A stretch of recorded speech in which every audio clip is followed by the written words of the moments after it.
Salam sejahtera dan salam Sarawakku sayang. Buletin UKAS edisi tengah hari 16 November 2020 bersama saya Grace Chon Lee.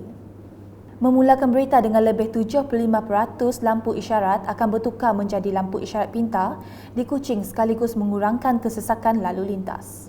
Menteri Kerajaan Tempatan dan Perumahan Datuk Seri Dr. Sim Hui Hian berkata, projek lampu isyarat pintar ini telah dimulakan sejak tahun 2017 di 10 lokasi termasuk Jalan Batu Kawah untuk mengurangkan kesesakan jalan raya yang sering berlaku di beberapa kawasan di Bandaraya Kuching. Disebabkan manfaat, Ketua Menteri Datuk Patinggi Dr. Abang Abdul Rahman Zohari dan Datuk Abang Openg telah memasukkan lampu isyarat sebagai sebahagian daripada projek Bandar Pintar menjelang 2021. Lebih 75% lampu isyarat di Kuching akan menjadi lampu isyarat pintar.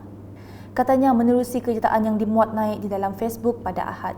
Tambah Datuk Seri Dr. Sim lagi, data pergerakan lalu lintas dari lampu isyarat pintar tidak hanya akan tersedia untuk Majlis Kerajaan Tempatan tetapi juga masyarakat untuk membantu dalam pengurusan kesesakan lalu lintas. Berikut pula, Kerajaan Sarawak telah memutuskan melanjutkan diskaun bil air dari bulan Oktober hingga Disember pada tahun ini di bawah pakej Bantuan Khas Sarawakku Sayang BKS pada Jumaat.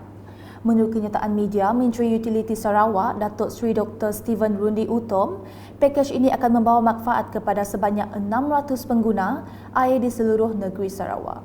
Bagi isi rumah tangga dengan akaun domestik dapat menikmati diskaun sebanyak 25%, bagi pengguna domestik atau komersial dapat menikmati diskaun sebanyak 15%, manakala bagi pengguna industri dapat menikmati diskaun sebanyak 10%. Kementerian Utiliti Sarawak akan terus bekerja dengan kesemua agensi bekalan air bagi memastikan Sarawak dan rakyatnya akan mendapat akses kepada liputan 100% yang boleh dipercayai, kualiti, cekap dan utiliti yang berpatutan menjelang tahun 2025.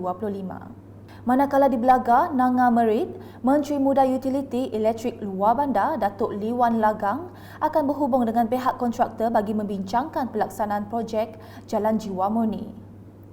Beliau yang juga Ahli Dewan Undangan Negeri Adun Belaga menjelaskan, sebelum ini konsep pelaksanaan projek tersebut hanya melibatkan perbincangan antara pelaksana projek dengan pihak pejabat daerah, ketua masyarakat dan tuai rumah sahaja. Beliau berkata demikian semasa Majlis Pemimpin Bersama Rakyat di Rumah Dari Jelawing, Belaga pada Ahad. Sementara itu, beliau turut mengumumkan permohonan untuk merata tapak rumah baru. Rumah dari akan diluluskan menggunakan peruntukan transformasi luar bandar RTP pada tahun hadapan. Tambah Datuk Lee Wan juga, permohonan untuk membaik pulih 4 pintu atau bilik rumah panjang berkenaan juga diluluskan. Beralih ke laporan seterusnya, tugas Jawatan Kuasa Kemajuan dan Keselamatan Kampung JKKK amat penting dalam membantu Kerajaan Sarawak mengekalkan kemajuan dan keamanan di peringkat kampung lebih-lebih lagi dalam menghadapi pandemik COVID-19. Demikian tegas Menteri Muda Pemodenan Pertanian, Tanah Adat dan Pembangunan Wilayah Sarawak merangkap Ahli Dewan Undangan Negeri Adun Tarat, Datuk Roland Sagah WIN mengenai peranan JKKK dalam menjaga kesejahteraan masyarakat di peringkat akar umbi. Beliau berkata demikian dalam majlis perasmian rumah rehat, stor, tanah perkuburan dan pintu gerbang Kampung Ritu, Mawang pada Ahad. Selain itu, beliau juga menggalakkan penduduk sekitar untuk melibatkan diri dalam penanaman pokok durian serta mengaplikasikan cara pertanian moden. Turut disampaikan geran projek kecil luar bandar MRP iaitu masing-masing kepada yang tertera. Berita selanjutnya, pembinaan infrastruktur asas seperti jambatan bukti keprihatinan Kerajaan Sarawak terhadap masalah dihadapi penduduk di kawasan pesisir. Ia dijelaskan oleh Ahli Dewan Undangan Negeri Adun Meradong Datuk Ding Kuang Heng semasa merasmikan jambatan baru Rumah Serit, Tanah Putih pada Ahad yang dibina dengan kos sebanyak RM100,000 dengan menggunakan peruntukan program Transformasi Luar Bandar RTP.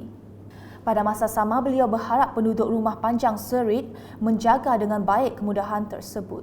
Berita selanjutnya, Jabatan Bomba dan Penyelamat Malaysia JPBM Sarawak, Jawatan Kuasa Pengurusan Bencana Negeri JPBN Sarawak, komited dalam kesiapsiagaan kemungkinan berlakunya banjir di negeri ini.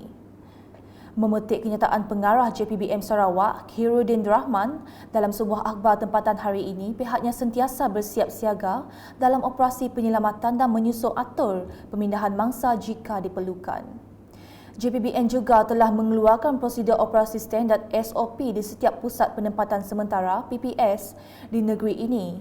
Seluruh negeri diarahkan untuk melaksanakan pemantauan di kawasan kerap berlaku banjir dan menyelaras susun atur aset serta gerakan aset mengikut kawasan. Tambah Khairuddin lagi, latihan persediaan gerak kerja telah diuji semasa banjir di bahagian Kapit pada 13 hingga 16 September lalu dan pada masa yang sama JPBM turut menghadkan 20% cuti pegawai dan anggota JPBM. Turut digerakkan pasukan bomba sukarela, bomba komuniti dan pasukan tindakan kecemasan komuniti CERT serta mengadakan perbincangan dan pensyuarat dengan agensi kerajaan di peringkat daerah bagi penyelarasan tugasan dalam menghadapi banjir akan datang. Sekian edisi Tengah Hari bersama saya Grace John Lee dan kru penerbitan. Ikuti berita selanjutnya pada edisi malam. Dapatkan pelbagai berita terkini Sarawak di Facebook, Instagram, Twitter, aplikasi Telegram UKAS serta UKAS Channel di YouTube. Salam UKAS.